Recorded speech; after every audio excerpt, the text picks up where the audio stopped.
भगवान श्री राम का जन्म कैसे हुआ था? भगवान श्री राम का जन्म त्रेता युग में हुआ था।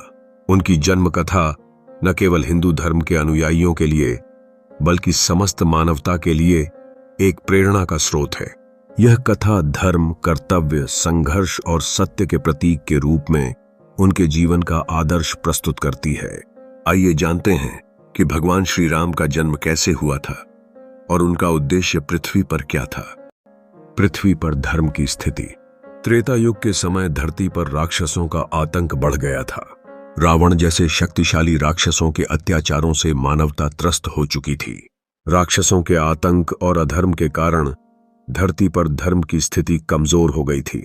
देवताओं और ऋषियों ने भगवान विष्णु से प्रार्थना की कि वे इस संकट से उबारने के लिए अवतार लें।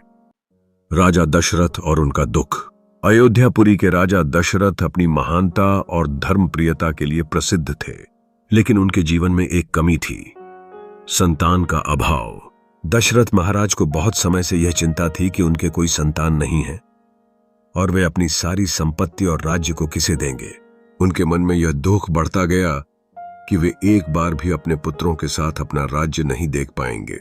राजा दशरथ ने इस समस्या का समाधान ढूंढने के लिए अपने गुरुओं से परामर्श लिया।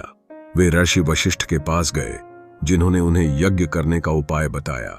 ऋषि वशिष्ठ ने उन्हें पुत्र कामेष्टि यज्ञ के माध्यम से संतान की प्राप्ति के लिए यज्ञ करने की सलाह दी। इस यज्ञ को करने से राजा दशरथ को पुत्र प्राप्ति का आशीर्वाद प्राप्त हुआ। यज्ञ और भगवान श्री राम का जन्म।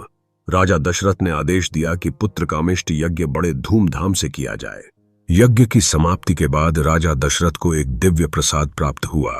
यह प्रसाद रानी कौशल्या, रानी कैकेयी और रानी सुमित्रा को दिया गया।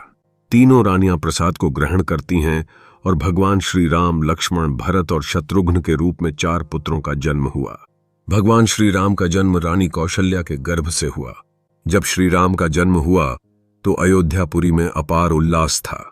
देवता आकाश से पुष्प वृष्टि कर रहे थे और आकाश में भगवान राम के जन्म की ध्वनि गूंज रही थी। अयोध्या में हर घर में दीप जलाए गए थे और लोग खुशी से झूम रहे थे। यह क्षण अयोध्या वासियों के लिए अत्यधिक पुण्य का था। भगवान श्री राम का उद्देश्य। भगवान श्री राम का जन्म केवल एक सामान्य मानव के रूप में नहीं हुआ था, बल्कि वह भगवान विष्णु के अवतार थे।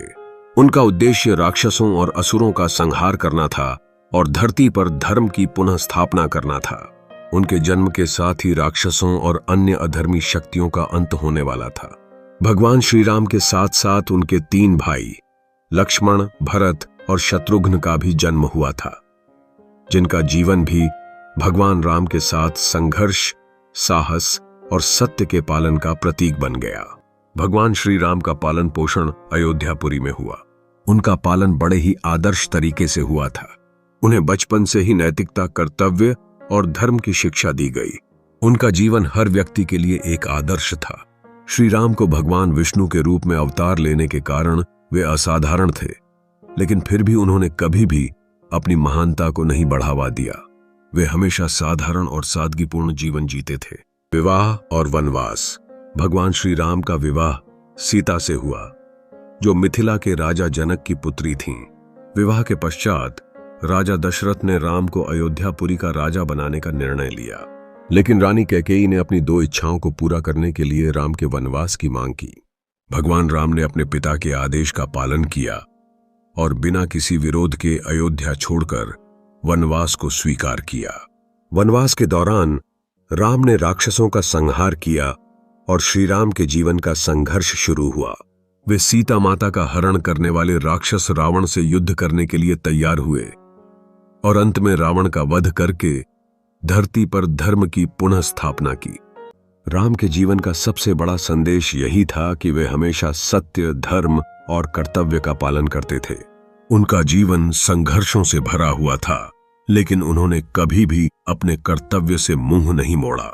श्री राम ने यह सिद्ध कर दिया कि जीवन में चाहे जितनी भी कठिनाइयां हों, यदि आप सत्य और धर्म के मार्ग पर चलते हैं तो अंततः विजय प्राप्त होती है। राम के जीवन से हमें यह सीखने को मिलता है कि हर व्यक्ति को अपने कर्तव्यों का पालन करना चाहिए और किसी भी कठिन परिस्थिति में भी सत्य के मार्ग से न भटकना चाहिए। भगवान श्री राम का जन्म सिर्फ एक ऐतिहासिक घटना नहीं था, बल्कि यह धर्म की पुनर्स्थापना का एक महत्वपूर्ण कदम था। भगवान श्री राम का जन्म एक दिव्य घटना थी, जो केवल हिंदू धर्म के अनुयायियों के लिए नहीं, बल्कि समस्त मानवता के लिए एक प्रेरणा का स्रोत है। उनके जीवन से हमें यह सीखने को मिलता है कि सत्य, धर्म और कर्तव्य के रास्ते पर चलकर हम किसी भी संघर्ष से उबर सकते हैं। भगवान श्री राम का जन्म एक संदेश है। धर्म की रक्षा के लिए हमें अपने कर्तव्यों का पालन करना चाहिए, चाहे परिस्थितियां कैसी भी हों। राम का जन्म केवल एक अवतार नहीं था, बल्कि वह एक आदर्श और जीवन के मार्गदर्शन का प्रतीक थे। उनके जीवन की शिक्षा आज भी लोगों के दिलों में जीवित है और उनकी राह पर चलने की प्रेरणा देती है। अगर चैनल को सब्सक्राइब और वीडियो को लाइक नहीं करोगे, आपके घर में कोई परेशानी जरूर होगी। चैनल को सब्सक्राइब करोगे तो भगवान राम आपसे खुश रहेंगे।